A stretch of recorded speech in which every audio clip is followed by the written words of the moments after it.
কি বললেন? বললেন এবার দেবরাজ ইন্দ্রের কথা আলোচনা করছেন। দেবগুরু বৃহস্পতির উপরে মানে গুরুদ্রোহী হলে আমাদের কি ক্ষতিটা হয়, লোকসানটা হয়, সেটা এখানে দেখাচ্ছেন। দেবরাজ ইন্দ্র তো ধনগর্বে গর্বিত হয়ে গেছে, অতিরিক্ত ধন সম্পত্তির মালিক। তাই ধনগর্বে গর্বিত হয়ে তিনি স্বর্গেতে অপ্সরা উর্বশীদেরকে দিয়ে খুব নাচ গান কীর্তন করতে শুরু করেছেন। একদিন হঠাৎ দেবগুরু বৃহস্পতি গিয়ে সেখানে উপস্থিত। গুরুদেব গৃহে এসেছেন, দরজার সম্মুখে উপস্থিত হয়েছেন, এটা দর্শন করে সে আসন থেকে উঠল না। গুরুদেবকে কোনো দণ্ডবোধ, প্রণাম, সম্মান, অভিবাদন, অভিনন্দন কিছুই জানালো না। এতে গুরুদেবের রাগ হলো, ক্রুদ্ধ হয়ে গেলেন। গুরুদেব মনের দুঃখে সেখান থেকে তিনি চলে গেলেন, অদর্শন হয়ে গেলেন। নাচ গান শেষ হওয়ার পরে দেবরাজ ইন্দ্র যখন রওনা হয়েছেন, তখন তিনি আর দেখতে পাচ্ছেন না গুরুদেবকে। গুরুদেবকে দেখতে না পেয়ে বড় চিন্তার মধ্যে পড়ে গেছেন। দৈত্যগুরু শুক্রাচার্য তপস্যার দ্বারা জানিয়ে ফেললেন যে দেবতাদের গুরুদেব রুষ্ট হয়ে চলে গিয়েছেন, এই তো সুযোগ। এই সুযোগে যদি তোমরা স্বর্গরাজ্য আক্রমণ করো, তাহলে স্বর্গে তোমরা রাজগদ্দিতে বসতে পারবে। সঙ্গে সঙ্গে অসুরগণ আসলেন এবং স্বর্গরাজ্যে যুদ্ধ শুরু করলেন। সেই যুদ্ধে দেবতারা পরাজিত হয়ে গেলেন, অসুররা স্বর্গরাজ্য লাভ করে ফেললেন। সমস্ত দেবগণ মনুষ্য বেশ ধারণ করে পৃথিবীতে বিচরণ করতে শুরু করলেন। কিন্তু এইভাবে কতদিন চলে? তাই সমস্ত দেবতারা একত্রিত হয়ে গিয়ে ব্রহ্মার কাছে উপস্থিত হয়েছেন। ব্রহ্মা বললেন, গুরুরুষ্ট হইলে কৃষ্ণ রাখিবারে নারে। অতএব এখন তোমাদেরকে কোনো অবস্থাতেই রক্ষা করা যাবে না। যেন তেন প্রকারে না, যেভাবে হোক তোমরা তোমার গুরুদেবকে খুঁজে বের করো, তিনার চরণে পড়ে ক্ষমা ভিক্ষা চাও, তিনার সেবা করে তিনাকে সন্তুষ্ট করাও। তিনি যখন তোমাদের সেবাতে সন্তুষ্ট হয়ে যাবেন, তখন তোমরা আবার তোমাদের হারানো রাজ্য ফিরে পাবে। দেবরাজ ইন্দ্র বললেন, গুরুদেবকে তো সমস্ত বিশ্বব্রহ্মাণ্ড খুঁজেছি, কোথাও পাচ্ছি না। কারণ তিনি যুগবলে অন্তর্ধান হয়ে গেছেন, তাই তিনাকে পাওয়া যাচ্ছে না। তাহলে তিনাকে কেমন করে সন্তুষ্টি করব আর কেমন করে কি করব? বলে তাহলে একটা বিকল্প উপায় আছে। যদি দীক্ষা গ্রহণ করার পরে সে গুরুসঙ্গ না হয়, গুরুকে না পাওয়া যায়, তখন আরেকজনকে গুরুরূপে গ্রহণ করতে হয়, করে তার সেবা পূজা করে, তাকে সন্তুষ্ট করে, তার কাছ থেকে শিক্ষা টিক্ষা গ্রহণ করে সাধন ভজন করতে হয়। তবুও তো গুরু কৃপা হলো। আমরা দেবতা, আমাদের দেবগুরু বৃহস্পতি, আমরা আবার কাকে গুরুরূপে গ্রহণ করব? বলে গুরুরূপে গ্রহণ করতে হয় ভজনশীল মহাত্মাকে দেখে। ভজনশীল মহাত্মা দেখেই গুরু করতে হয়। আচ্ছা, তাহলে কে এমন আছে ভজনশীল মহাত্মা পৃথিবীর মধ্যে? বললেন যে বিশ্বরূপ নামে এক ব্যক্তি আছেন। তিনি হলেন ত্বষ্টার পুত্র। ত্বষ্টা একটি সূর্যের নাম। ত্বষ্টা নামক সূর্যের পুত্র হলেন বিশ্বরূপ। তিনি এখন ভজনশীল। অতএব যাও, তিনার কাছ থেকে তোমরা দীক্ষা গ্রহণ করো। তিনার কাছে এসে উপস্থিত হয়েছেন দেবগণ, মহারাজ আপনি কৃপা করে আমাদেরকে দীক্ষা প্রদান করুন। ব্রহ্মার আদেশে আমরা এসেছি আপনার নিকটে দীক্ষা নেওয়ার জন্য। তিনি বলছেন, আমি তোমাদের দীক্ষা দিব না। কেন? আরে শিষ্যের পাপ গুরুকে বহন করতে হয়। আমি নিজের পাপই নিজে বাঁচি না, আর তোমাদের পাপ আবার আমার ঘাড়ে নিব? বাবা দরকার নাই ওই গুরুগিরি করা আমার। মহারাজ আপনি কৃপা করুন, না হলে আমাদের গতি নেই। স্বয়ং ব্রহ্মা বলছেন, অথচ ব্রহ্মার কথা তো রক্ষা করুন। ব্রহ্মার কথা রক্ষা করতে গিয়ে তিনি তাদেরকে কৃপা করলেন, তাদের গুরু হলেন। গুরুদেব, কিভাবে আমাদের হারানো স্বর্গরাজ্য ফিরে পাবো? বলে, এর জন্য তোমাদেরকে যজ্ঞ করতে হবে, যজ্ঞ করতে হবে, তোমাদেরকে সাধন করতে হবে, ভজন করতে হবে, তবে তো তোমাদের হারানো রাজ্য ফিরে পাবে। ঠিক আছে, তাহলে গুরুদেব আপনিই যজ্ঞের ব্যবস্থা করুন। শুরু হলো যজ্ঞ। যজ্ঞ শুরু হয়েছে। যজ্ঞের আগে বললেন যে তোমাকে একটা কবচ ধারণ করতে হবে। এই কবচের নাম হলো নারায়ণ কবচ। এই নারায়ণ কবচ ধারণ করে যদি তুমি যুদ্ধেতে যাও, তাহলে কেউ তোমাকে যুদ্ধে পরাজিত করতে পারবে না, তোমার হারানো রাজ্য ফিরে পাবে।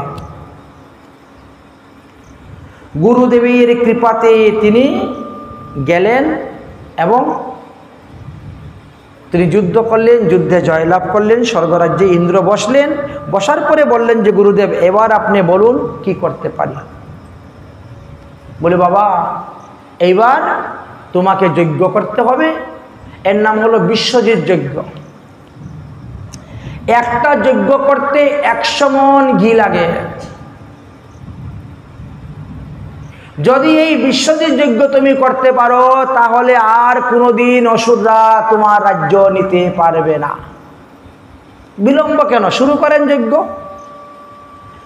যজ্ঞ করা শুরু হয়েছে।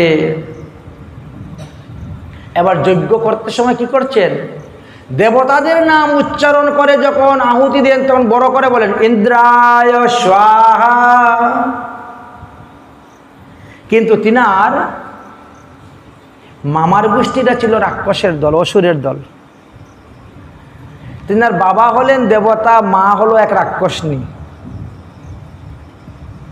এই জন্য মামার গোষ্ঠীটাও তিনার আদরের।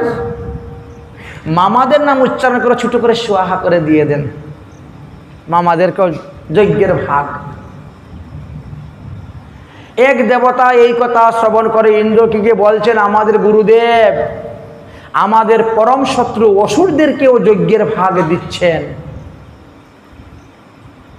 ডাইনি যোগিনী তাল বেতাল সবকে দিচ্ছেন। গ্রাম্য দেবতা সোয়াহা, বাস্তু দেবতা সোয়াহা, স্থান দেবতা সোয়াহা, দেখেছো?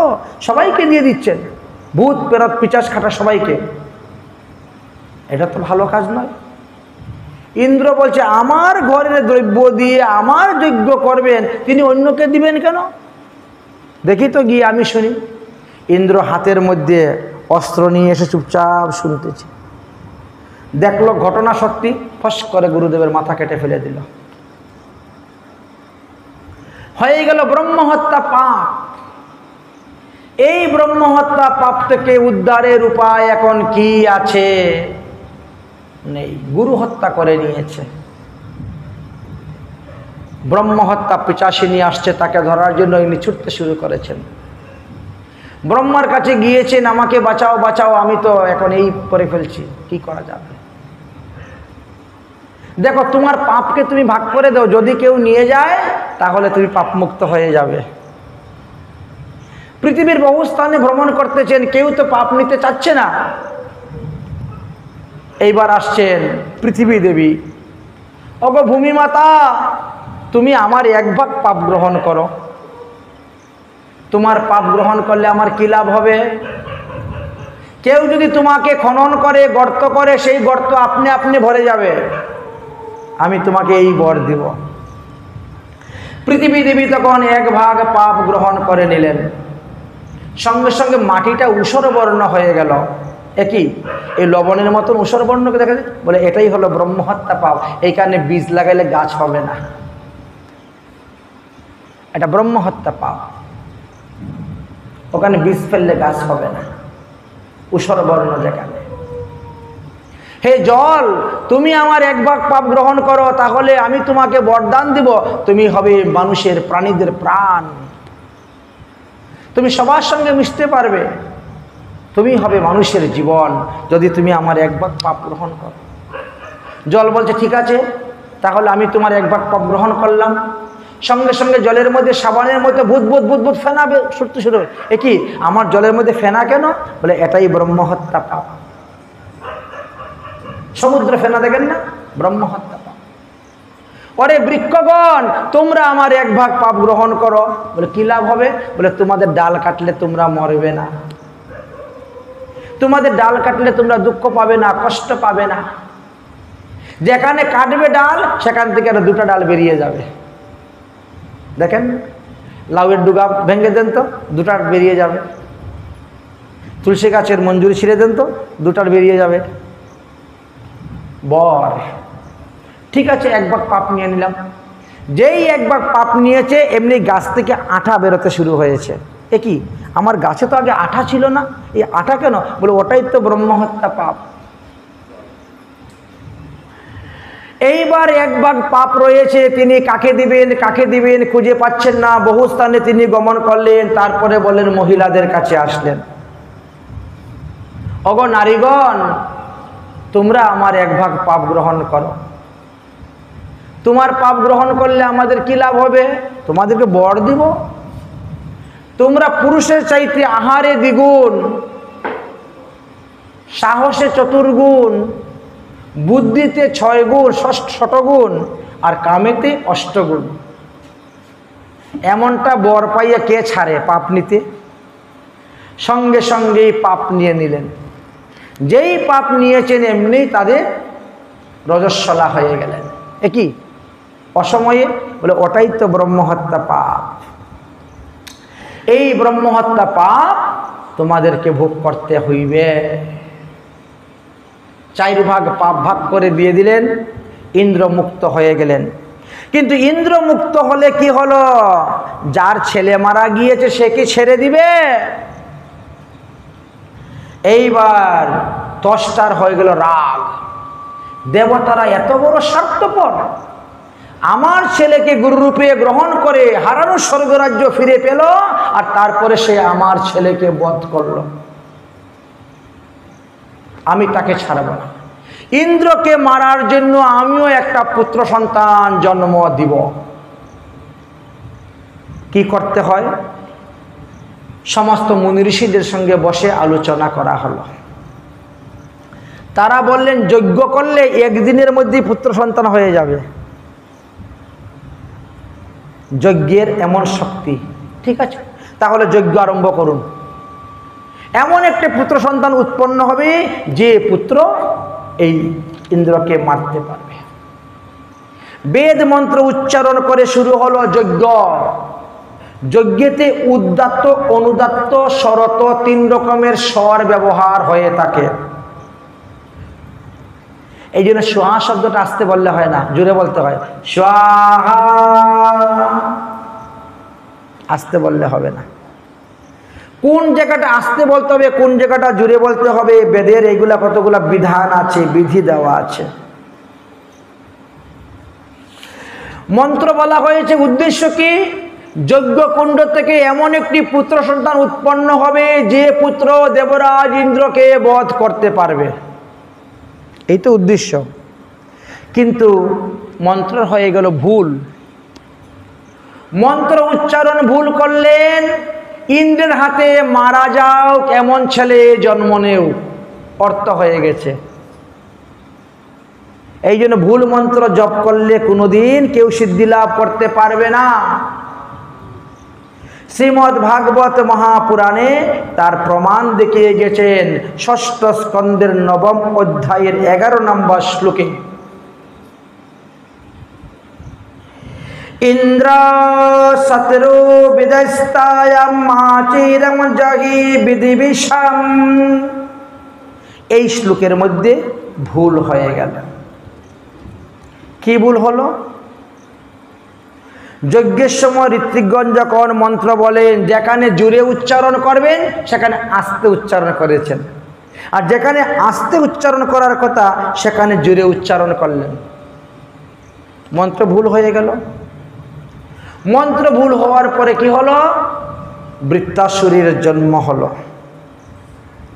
বৃত্তাসুর উঠলেন যজ্ঞকুণ্ড থেকে, একদিনে ছেলের জন্ম হয়ে গেল, উঠে গেছেন। বলেন আমি কি কাজ করতে পারি, কেন আমার জন্ম দিয়েছেন? যাও দেবরাজ ইন্দ্রকে সংহার করো, সে তোমার ভাই বিশ্বরূপকে বধ করেছে। ত্বষ্টা বললেন, একেবারে স্বর্গে গিয়ে উপস্থিত হলেন, দেবরাজ ইন্দ্রের সঙ্গে যুদ্ধ করলে পরাজিত করলেন, দেবরাজ ইন্দ্রকে সহ হাতি সহ গিলে ফেলে দিয়েছেন। তাহলে বৃত্তাসুরের শরীরটা কত বড় ছিল, তার মুখ কত বড় ছিল। ইন্দ্র অমৃত পান করেছেন বলে তিনি অমর বলে মরলেন না, বৃত্তাসুরের পেট কেটে 6 মাস লেগেছে বেরিয়ে গেলেন। আর কখনো বৃত্তাসুরের সামনে যান নাই। বৃত্তাসুরই স্বর্গে রাজা হইয়া বসলেন, বহুকাল তিনি রাজত্ব করেছেন। দেবরাজ ইন্দ্র চিন্তা করলেন এই বৃত্তাসুরকে কিভাবে বধ করতে পারি, কি উপায় আছে। মুনি ঋষিরা বললেন তুমি বৃত্তাসুরকে বধ করো, আমরা বলে দিব উপায়। কি উপায়? দধিচি মুনির অস্থি দিয়ে বজ্র তৈরি করতে হবে। এই দধিচি মুনি নৈমিষারণ্যে বাস করেন, তিনি অথর্ব মুনির পুত্র। অথর্ব মুনির ঔরসে উর্বীর গর্ভে, উর্বশী চিতির গর্ভে তিনার জন্ম হয়েছিল এই দধিচি মুনি। তিনার অস্ত্র এনে বজ্র হাড্ডি এনে বিশ্বকর্মাকে দিবে, সেই বিশ্বকর্মা অস্ত্র তৈরি করবে, তবে তা দিয়ে মারতে পারবে। সমস্ত দেবতারা গিয়ে উপস্থিত হলেন নৈমিষারণ্যে। হে দধিচি মুনি, আপনি এখনই প্রাণ ত্যাগ করুন, আপনার হাড্ডি নিয়ে যাব আমরা বৃত্তাসুরকে মারার জন্য। দেখো বাবা, আমার ইচ্ছা ছিল সমস্ত তীর্থ ভ্রমণ করব, কিন্তু আজ যাব কাল যাব বলে যাওয়া হচ্ছে না। তো তোমরা একটু অপেক্ষা করো, আমি তীর্থ ভ্রমণ করে আসি। দেবরাজ ইন্দ্র বলছে আপনাকে তীর্থ ভ্রমণে যেতে হবে না, সমস্ত তীর্থকে আমি এখানে এনে দিচ্ছি। তাই নৈমিষারণ্য 84 কোষ পরিক্রমা করলে 60,000 কোটি তীর্থ পরিক্রমা করা হয়। প্রতি বছর ফাল্গুন মাসের প্রতিপদ থেকে আরম্ভ করে গৌর পূর্ণিমা পর্যন্ত এই 15 দিন 84 কোষ নৈমিষারণ্য পরিক্রমা করা হয়। লক্ষ লক্ষ লোকের ভিড় হয়, সকল সম্প্রদায়ের লোকই সেখানে পরিক্রমা করতে যান। দধিচি কুণ্ডে স্নান করলেন, তিনি প্রাণ ত্যাগ করলেন, তিনার অস্থি এনে তিনি বৃত্তাসুরের সঙ্গে যুদ্ধ করলেন, বৃত্তাসুরকে বধ করলেন। বৃত্তাসুর মারা যাওয়ার কারণটা কি? ভুল মন্ত্র উচ্চারণ, তাই না? আমরা যারা দীক্ষা মন্ত্র গ্রহণ করেছি, গুরুদেব যে দীক্ষা মন্ত্র কানের মধ্যে ফু দিয়েছেন, সেটা যদি ভুল জপ করেন তাও সিদ্ধি হবে না। ভুল মন্ত্র জপ করলে সিদ্ধ হয় না, বিপরীত অর্থ হয়ে যায়। কারণ দেবতা মন্ত্রম ইচ্ছন্তি, দেবতারা সর্বদা শুদ্ধ মন্ত্র দেখেন, ভুল মন্ত্র করলে বিপদ। এক গৃহস্থের স্ত্রী অসুস্থ হয়েছে, অনেক ডাক্তার কবিরাজ দেখিয়েছেন, কিন্তু স্ত্রী তো ভালো হচ্ছে না। এক সাধু বাবার হাতে পায়ে গিয়ে ধরেছে, সাধু বাবা আপনি একটু ব্যবস্থা কিছু করুন না, একটু ঠাকুরের কাছে বলুন আমার স্ত্রী যাতে বেঁচে যায়। আরে শোন শোন শোন, আমি একবার না বেদ পাঠ করেছিলাম, বেদের এক জায়গাতে একটা মন্ত্র পেয়েছিলাম, এই মন্ত্র যদি তুমি জপ করতে পারো তোমার স্ত্রী ভালো হয়ে যাবে। মাত্র 7 দিন। বাড়িতে গিয়ে স্নান করে শুদ্ধ আসনে বসবে, উত্তর কিংবা পূর্বমুখী হয়ে একটা প্রদীপ জ্বালাবে, একটা ধূপকাঠি জ্বালাবে, আর সামনে একটা দুর্গার ফটো রাখবে, মা কালীর ফটো রাখবে, আর এই মন্ত্রটা জপ করবে। কি মন্ত্র?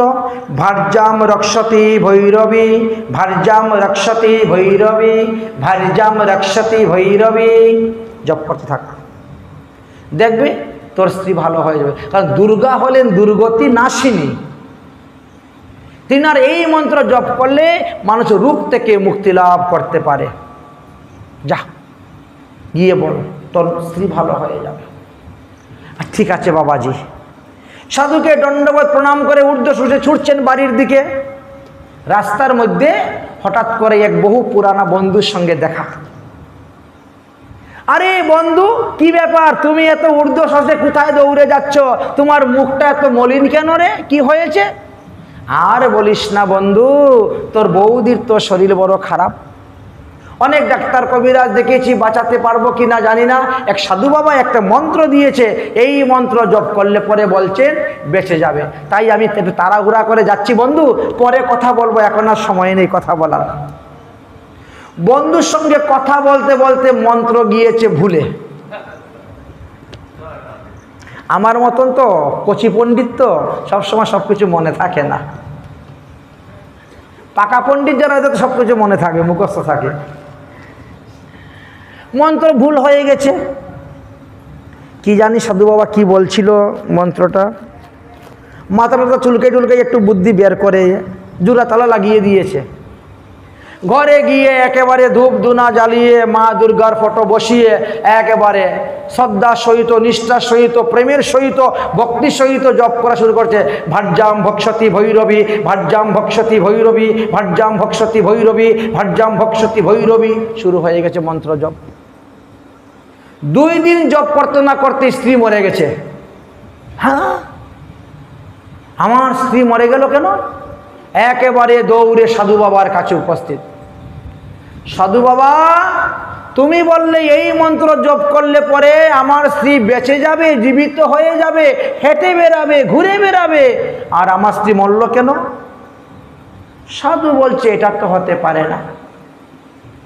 বেদ বাক্য, বেদের মন্ত্র, এর তো বিপরীত হইতে পারে না কখনো। তুমি কি বলেছ বলো তো? বলে আপনি যা বলছেন তাই তো বলেছি আমি।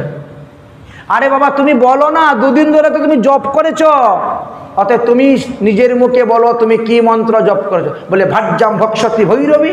তো পাগল, আমি কি তোমাকে এই মন্ত্র দিয়েছি? হ্যাঁ আপনি দিয়েছেন।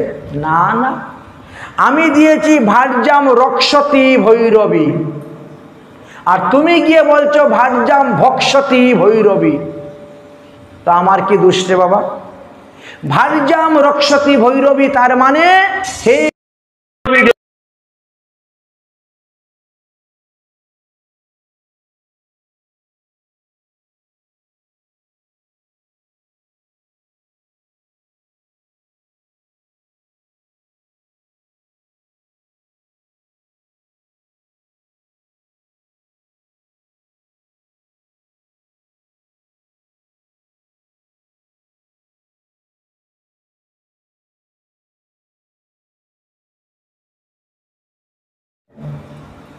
স্বরের উদ্দাত্ত অনুদাত্ত এগুলা শিখতে হয়। এই জন্য গুরু ধরেই এগুলা পড়তে হয়, পাঠ করতে হয়, শিখতে হয়। যার কারণে দেখেন না, আগের আগের দিকে ব্রাহ্মণদেরকে বেদের অধিকার দিয়েছেন। কেন বেদ পড়ার অধিকার দিয়েছিলেন? না, তাদের সেই রকম জ্ঞান, সেই রকম উচ্চারণ শক্তি, সেই রকম সব কিছু আছে। সবার দ্বারা সব কিছু তো হয় না, এই জন্য অধিকার বেদ অনুসারে দিয়েছিলেন। যাই হোক, বৃত্তাসুর যখন মারা গেলেন তখন স্বর্গ হইতে দুন্দুবি বেজেছিল, স্বর্গ হইতে পুষ্পবৃষ্টি হয়েছিল বৃত্তাসুরের উপরে। এত আশ্চর্য কথা! দেবরাজ ইন্দ্রের উপরে তো হওয়ার কথা, কিন্তু তা না হয়ে বৃত্তাসুরের উপরে কেন হলো? সুখদেব গোস্বামী বললেন, বলে হ্যাঁ, অগ্নিপুরাণে লেখা আছে যে যে ভাগবতে বৃত্তাসুরের কথা নাই সেই ভাগবত শ্রীমদ্ ভাগবত নয়। কেন? বলে বৃত্তাসুর এমন এক ভক্ত ছিলেন, বৃত্তাসুর পূর্বজন্মে এমন এক ভক্ত ছিলেন, কিন্তু একটু অপরাধের কারণে, ভুলের কারণে তিনাকে অসুর যোনিতে আসতে হয়েছিল। ইন্টারেস্টটা আরো বেড়ে গেল। তখন তিনি জিজ্ঞেস করছেন, আচ্ছা গুরুদেব, তাহলে বৃত্তাসুর পূর্বজন্মে কে ছিলেন? আপনি কৃপা করে আমার কাছে বর্ণন করুন। বললেন, এই বৃত্তাসুর পূর্বজন্মে চিত্রকেতু নামে এক রাজা ছিলেন। চিত্রকেতু নামে রাজা। হ্যাঁ,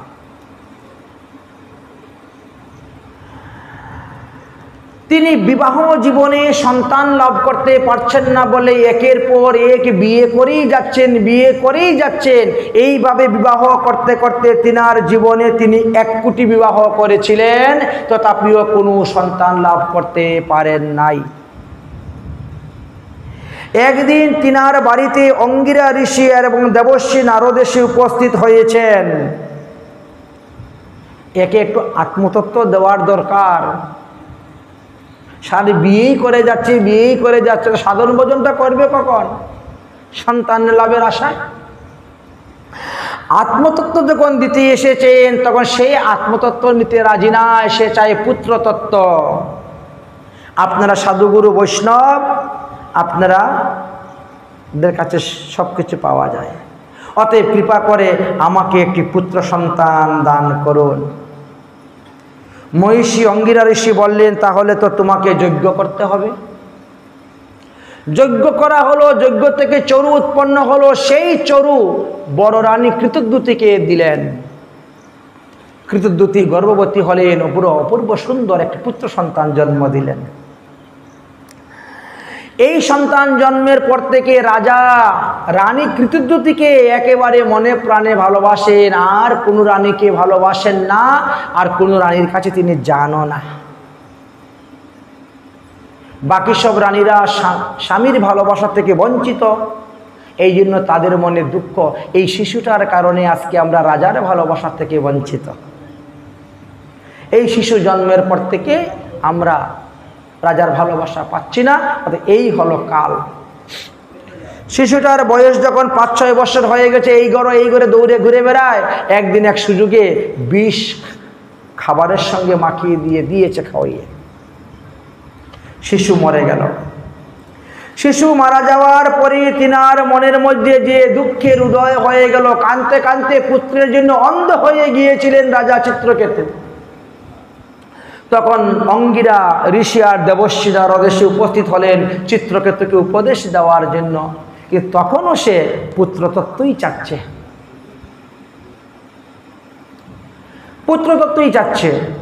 তখন দেবর্ষি নারদ এই মৃত পুত্রের জীবাত্মাকে ডাকলেন, হে জীবাত্মা, তুমি আসো, এসে দেহের মধ্যে প্রবেশ করো। জীবাত্মা এসে দেহের মধ্যে প্রবেশ হলো। পুত্র উঠে বসে গেল। পুত্রকে দর্শন করে রাজা কান্না করছেন, হে পুত্র, তুমি আমাদেরকে দুঃখ সাগরে ফেলে দিয়ে কোথায় চলে গিয়েছিলে? পুত্র বলছে, কে কার পুত্র, কে কার বাবা? আমি যে তোমার কতবার পিতা হয়েছি তার তো অন্ত নেই, তুমি আজকে আমাকে পুত্র বলে ডাকছো? এই বলে ছেলে চলে গেল, আর কথা বলল না। তাহলে স্ত্রী পুত্র বন্ধু যত মরে যাবে, শত শত আপনি আপন হও সাবধান। আমরা মরার জাত, জন্মস্য হি ধ্রুবম মৃতম। জন্মগ্রহণ যখন করে এসেছি আমাদেরকে মরতে হবে। আর মৃত্যুষ্যচি ধ্রুবম জন্ম। যাদের মারা যান তারা তাদের কর্ম অনুসারে আবার দেহ ধারণ করিয়া থাকেন। অতএব হে মহারাজ পরীক্ষিত, রাজা চিত্রকেতু তখন জ্ঞান লাভ করলেন এবং অঙ্গিরা ঋষি দেবর্ষি নারদের চরণে পড়লেন, আপনারা আমাদেরকে দীক্ষা দিন। তাদের কাছ থেকে দীক্ষা গ্রহণ করে দীক্ষা মন্ত্র জপ করতে শুরু করলেন। জপ করতে করতে তিনি আকাশস্থিত দেবতাদেরকে দেখতে পেলেন। ভজনের নিষ্ঠা বেড়ে গেল, দীক্ষা শুরু হয়ে গেল এবং সেই দীক্ষার মন্ত্র ভজন করতে করতে তিনি তখন গন্ধর্ব দেহ প্রাপ্ত হয়ে গেলেন। স্বর্গ থেকে বিমান চলে আসলো। বিমানের মধ্যে বেশ সিদ্ধ দেহ ধারণ করে কোটি কোটি বৎসর তিনি সমস্ত ব্রহ্মাণ্ড ঘুরে বেড়াচ্ছেন। এইভাবে ঘুরতে ঘুরতে ঘুরতে ঘুরতে একবার তিনি গিয়ে উপস্থিত হয়েছেন কৈলাস পর্বতে। দেখেন মহাদেব ভাগবত কথা পরিবেশন করতেছেন মুনি ঋষিগণের সম্মুখে। রাজা চিত্রকেতু বিমানের মধ্যে বসে বসে সেখান থেকে শুনতেছেন। তিনি মাটিতে নামেন নাই, কৈলাসের ভূমিতে নামেন নাই। হঠাৎ দেখতে পেলেন কি পার্বতী দেবী ঘর থেকে বেরিয়ে এসেই পট করে মহাদেবের কুলে বসে গেছেন। এই দৃশ্যটা তিনার কাছে ভালো লাগলো না। এত বড় একটি বৈষ্ণব সভা হচ্ছে, হরিকথা হচ্ছে, আর এমন সময় পার্বতী এসে মহাদেবের কুলে বসলো, এটা উচিত নয়। স্বামী স্ত্রী হইলেও এই সমস্ত কুলে, স্বামীর কুলে বসা এটা গোপনীয় কাজ। ঘরের ভিতরে তুমি বসো, এই সাধু সমাজের মধ্যে কেন বসবে? মহাদেবের তো দোষ নাই, দোষ হয়েছে পার্বতীর। অতএব আমি এমন কিছু কথা পার্বতীকে শুনিয়ে বলবো, অথচ নাম উচ্চারণ করব না। পার্বতী বুঝতে পারবে আমাকে ইঙ্গিত করে বলতেছে, তখন পার্বতী উঠে চলে যাবে। এই জন্য তিনি আরম্ভ করলেন কিছু নীতিগর্ভ সূচক বাক্য বলতে। কিন্তু পার্বতী এতে আরো রেগে গেলেন। পার্বতী বললেন, তুমি গন্ধর্ব দেখো প্রাপ্ত হয়ে তোমার বড় অহংকার হয়ে গেছে, তুমি কৈলাসে এসে তুমি আমার বিচার করতেছ। আমাদের মধ্যে কিছু লোক আছে না, বৃন্দাবনে গিয়েও বৃন্দাবনে সাধুদের বিচার করে, বৃন্দাবনে গিয়ে ব্রজবাসীদের বিচার করে। এই দেখো ডাইনাতে বা মারতে খাচ্ছে, এই দেখো খেয়ে হাত ধুচ্ছে না, এই দেখো পায়খানা করে কাপড় ছাড়ছে না, এই দেখো প্রস্রাব করে জল নিচ্ছে না। সেখানে গিয়ে যদি সেখানের লোকের বিচার করেন, তাহলে আপনি ধাম অপরাধী হবেন। এখানে যে পাপ করেছেন সেই পাপ ক্ষয় করার জন্য বৃন্দাবনে গিয়েছেন, আর বৃন্দাবনে গিয়ে যদি পাপ করেন, ওই পাপ কোথায় এসে ক্ষয় করবেন? এই জন্য 10 প্রকার ধাম অপরাধ। 10 প্রকার ধাম অপরাধ শূন্য হইয়া যদি কেউ ধাম পরিক্রমা করে, দর্শন করে, স্পর্শন করে, ধামে বাস করে, তবে গিয়ে তার ফল। হরিনামও 10 প্রকার নাম অপরাধ। হরিনাম করে সদা অপরাধের বিচার। হরিনাম করলে উদ্ধার হয়ে যাবেন না, ও বিচার করে ফল দেয়। পার্বতী দেবী রেগে গেলেন, আমাদের কৈলাসে এসে তুমি আমাদের বিচার করতে বসেছ। দেবাদিদেব মহাদেব পরম বৈষ্ণব, তার বিচার করতে তুমি এসেছ। আমি তোমাকে অভিসম্পাদ দিলাম, যাও তুমি অসুর কুলে গিয়ে জন্মগ্রহণ করো। পার্বতী দেবী যখন এই চিত্রকেতুর গন্ধর্ব দেহকে এই অভিসম্পাদ দিলেন, তখন চিত্রকেতুর টনক নড়ল। এই জন্য ভজনে তো অহংকার করতে নাই। আমি বেশি ভজন করি, আমি বেশি সাধন করি, আমার থেকে বড় ভজনশীল কেউ নাই। আমি চাতুর্মাস্য ব্রত করি, আমি নির্জলা একাদশী করি, আমি রাত্রি জাগরণ করি। যদি এই রকম ভজনেতেও যদি কেউ অহংকার করে, তাহলে ভজনের মধ্যেও তার পতন এসে যায়। এসে গেল। পার্বতী দেবী তিনাকে অভিসম্পাদ দিয়ে দিলেন, যাও তুমি অসুর কুলে গমন করো। টনক নড়ল, বিমান থেকে নামলেন, নেমে পার্বতী দেবীর চরণে পরে দণ্ডবত প্রণাম করলেন, স্তুতি করলেন, মহাদেবকে প্রণাম করলেন, সমস্ত বৈষ্ণবদেরকে প্রণাম করলেন। প্রণাম করে তিনি বিমানে চলে যাচ্ছেন। মহাদেব বললেন, দেখলে তো পার্বতী, কৃষ্ণ ভক্তের কি মহিমা। তুমি এত বড় অভিসম্পাদ দিলে তাকে, কিন্তু সে কিন্তু তোমাকে কোনো অভিসম্পাদ দিল না। কিন্তু এই চিত্রকেতু রাজা যদি তোমাকে অভিসম্পাদ দিত না, তোমারও কিন্তু পতন হয়ে যেত। সে কৃষ্ণ ভক্ত, কিন্তু সে তোমার আশীর্বাদটা মাথায় পেতে নিয়ে নিল। কেন নিল জানেন? কারণ আগে সে মনুষ্য দেখে, রাজা চিত্রকেতু দেখেতে ভজন করেছে, তারপরে সে গন্ধর্ব দেখেতে ভজন করেছে, আর এখন তোমার অভিশাপে অসুর কুলে গিয়েও সে ভজনই করবে। এই জন্য সে কিছু বলে নাই, কারণ ভজনটাই হলো আমাদের আসল। আমাদের যে কোনো দেখে আমরা পাই না কেন, হোক ব্রাহ্মণ, ক্ষত্রিয়, বৈশ্য, শূদ্র, যাই হোক না কেন, যে কোনো কুলে জন্মগ্রহণ করি, যে কোনো বংশে জন্মগ্রহণ করি, ভজনটা হলো আসল। কুলে আমাদেরকে উদ্ধার করতে পারবে না। ব্রাহ্মণ কুলে জন্মগ্রহণ করলে, বিপ্রবংশে জন্মগ্রহণ করলে উদ্ধার হবো এমন নয়। যদি তাই হতো তাহলে দুন্দুকারীর এই দুরবস্থা হতো কেন? সে প্রেত হতো কেন? কুলে তাকে কি করিবে? যদি ভজন না করে নরকেই তাকে যেতে হবে, তাকে মরতে হবে। তাই আমরা কি করেছি? প্রভু মোর শ্রীকৃষ্ণ কানাই, প্রভু মোর গৌরাঙ্গ গোসাই, প্রভু মোর গৌরাঙ্গ গোসাই, প্রভু মোর শ্রীকৃষ্ণ কানাই। এই কৃপা কর যেন তোমার গুণ গাই, এই কৃপা কর যেন তোমার গুণ গাই।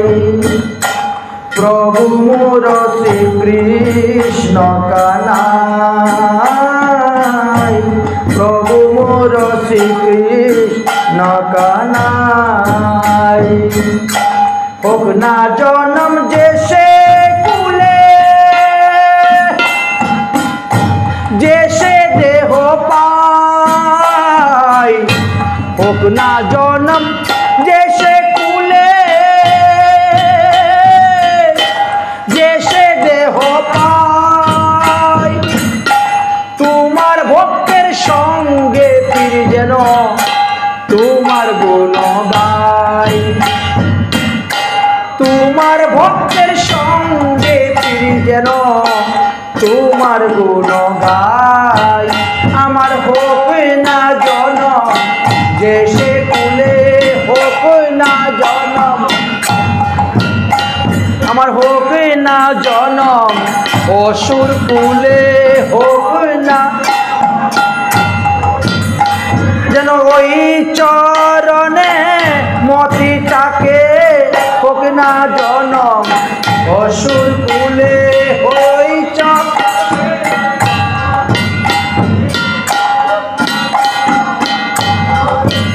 আমার ওই চরণে মতিটাকে, হোক না জনম অসুর কুলে, ওই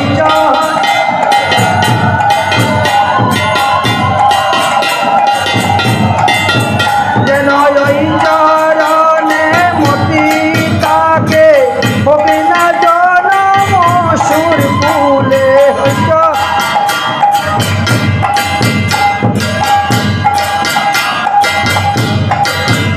अरे यही जन्मे नय जन्मे जन्मे ओई चरणे मोती थाके जेन यही जन्मे नय।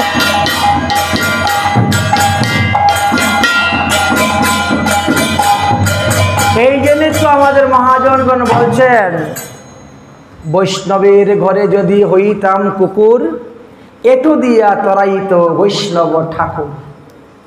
আরে কুকুর জন্ম যদি আমাদের হয়ে থাকে আমাদের কর্ম অনুসারে, তাহলে বৈষ্ণবের বাড়িতেই যেন হয়। সেই বৈষ্ণবের অদরামৃত খেয়ে কুকুর জুনি থেকে উদ্ধার হইতে পারবো, গরু জুনি থেকে উদ্ধার হইতে পারবো, পক্ষী জুনি থেকে উদ্ধার হইতে পারবো। বৈষ্ণব অদরামৃত গ্রহণের এমনই মহিমা।